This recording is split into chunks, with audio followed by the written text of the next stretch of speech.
and I'll be narrating today's battle. Before we get to that point and a few other public service announcements, I want to take a moment to recognize our veterans, and I will ask all those in the crowd, please, as I list off the conflicts, if you were involved or served during that time, please raise your hand, and let's give them a round of applause.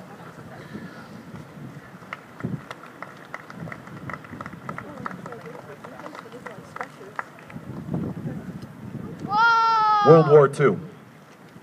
All our World War II vets that are with us, please raise your hand. Thank you. Korea. Thank you, sir. Thank you. Vietnam. Thank you, fellas, and welcome home. Grenada. We can give them a round of applause. They may not be here, but they deserve it. Somalia. Iraq. Thank you. And Afghanistan. Thank you. All right, and let's take a quiet moment to acknowledge all our servicemen who passed and all our servicemen who are currently serving overseas and aren't with their families or loved ones.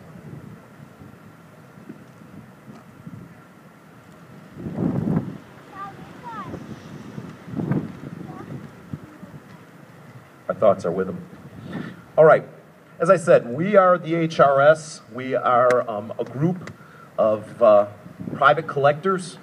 We maintain, restore, and hold on to and treasure military items from many periods, but today World War II is what we're talking about. Our uniforms, our equipment is all privately purchased. Weapons are privately purchased, and we do this on our own time for you folks. With a tip of the hat and an acknowledgement to the veterans, today's battle is just that. It's a public display, and anyone that served in combat would know the things we're doing wouldn't be done in combat. And having said that, we all understand that if it was like the real thing, no one would want to watch it. So as you see people doing things, yes, but it's done for your folks' viewing pleasure. Along with that, let me say a few things about safety. Please, everyone, stand behind the ropes. Stand behind the ropes. Do not come into the field at all. There's blank cartridges you're looking for. Afterwards, some of the reenactors will bring them to you, but do not come into the field. With that being said, we're going to start shortly. Let me just set up the scenario for you a little bit while we're waiting. The time period would be June, July of 1944. D-Days occurred. We're in Northwest Europe, and at this point in time, the Allied fighters had the ability and the permission pretty much to shoot at any target of opportunity. That could include tanks, trucks, railroads, men. There are Germans, veterans, who said they would actually shoot at a single man bicycling and to demoralize and to set the tone for the battle. And so what we're seeing here is German supply wagons. The German forces at that time still used a lot of horses for supplies. And as many columns were, it's been shot up, it's been bombed in preparation for an Allied push. Amongst the dead, and horses suffered terribly during the war. We see the horses, we see some men, and also in the group are some wounded men. Probably hoping that someone will come and rescue them. During the Normandy campaign, the Germans excelled at defense. They had fields much like this, surrounded by hedgerows. They had them defended, they had them charted out, they were grid out for mortars, artillery, and machine gun, which made the going very tough for the Allies as they started to work their way through the hedgerows. Shortly, we'll see an American squad as it comes up to check out the supply train, look for any intelligence. They'll search the men, they'll look through the equipment, see if there's anything of use or anything they needed to destroy so it doesn't fall back in enemy hands. At this point, it's anybody's battlefield, as we'll see today as they continue to push back and forth. Let's see what happens.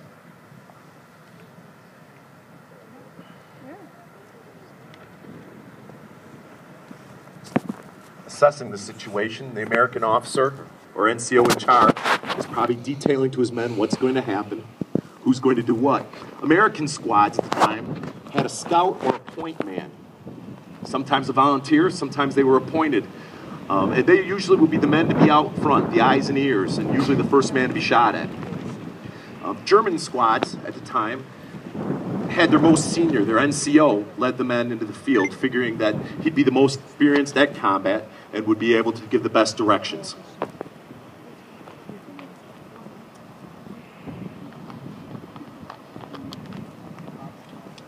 Off to our left, we see dragon's teeth. Dragon's teeth were concrete obstacles that were built by either the work organization or by civilian labor. They're made for concrete, designed to slow down tanks. Tanks couldn't get through them, couldn't get over them. Also, those little signs designate that that is a minefield. And we'll have to see how the American troops will deal with that, or the Allied troops will deal with it as they try to get their way through that field.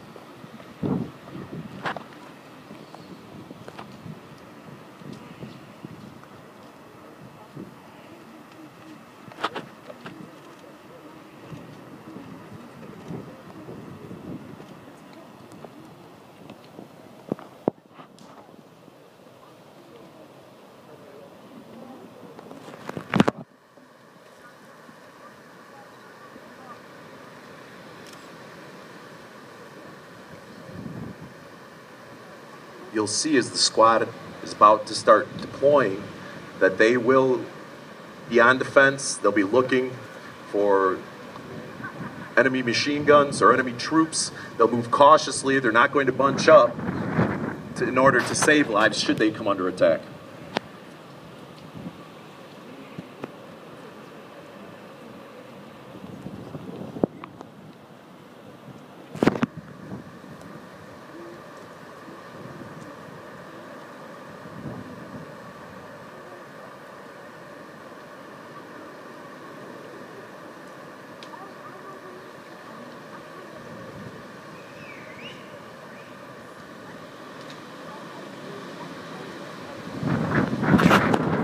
All right, the point man is coming out. They're approaching the column cautiously, unsure of whether there's any defenders still there.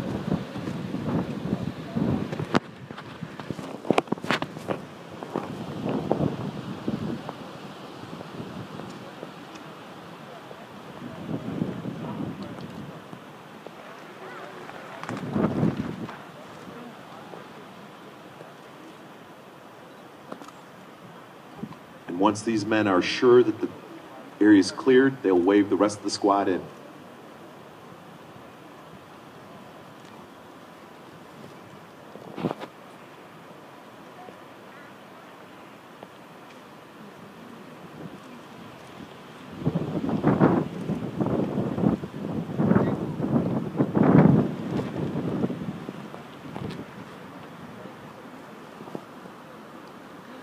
Our point man has called up the medics to treat the German wounded.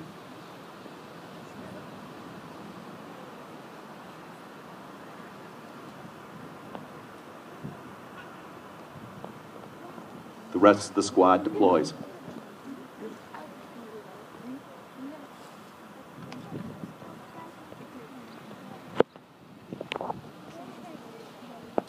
They'll search these Germans for paperwork, their dog tags, perhaps their shoulder straps, anything that would be useful in identifying who the unit is or was, and what might be further in store for them as they push through the countryside.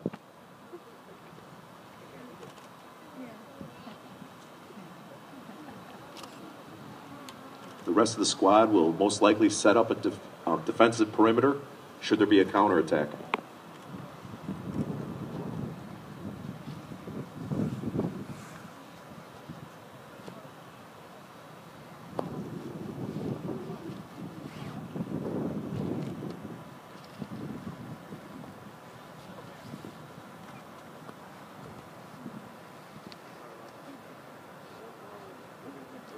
Notice the cautious nature as they search.